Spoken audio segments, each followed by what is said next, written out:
بلوچستان کوئٹہ سے غلام نبی بھائی نے سوال کیا ہے کہ ایک شخص کوئی عمل کر رہا ہو، نظر آتا ہے، جیسے اونٹ وغیرہ ہلاتا ہے، ذکر وغیرہ کرتا ہے وغیرہ ذالک، تو یہ تو فرشتوں کو نظر آتا ہے، یہ تو فرشتے لکھ لیتے.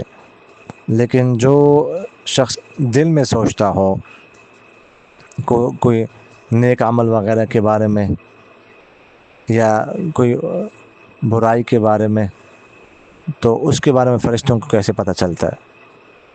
دیکھیے گا، اللہ تعالیٰ کو تو پتہ چلتا ہے نا. ان اللہ علیم بذات الصدور، اللہ تعالیٰ سینوں کے رازوں کو جانتا ہے، ہمارے ارادوں کو، ہمارے سوچ کو، ہمارے خیالات کو جانتا ہے، اللہ تعالیٰ ان کو بتاتا ہے. ٹھیک ہے، عین ممکن ہے کہ ہم جو نیکی کا ارادہ کریں اس کی کوئی خوشبو جائے اور فرشتوں کو پتہ چل جائے. یہ بھی عین ممکن ہے کہ برائی کا پختہ عزم کر لے ہم، اس سے کوئی بدبو ہو یا کوئی بھی ہو، لیکن اللہ تعالیٰ کو تو پتہ ہے، اللہ تعالیٰ مطلع کر دیتا ہے فرشتوں کو اس بات پر، اس کام پر. جزاکم اللہ خیر.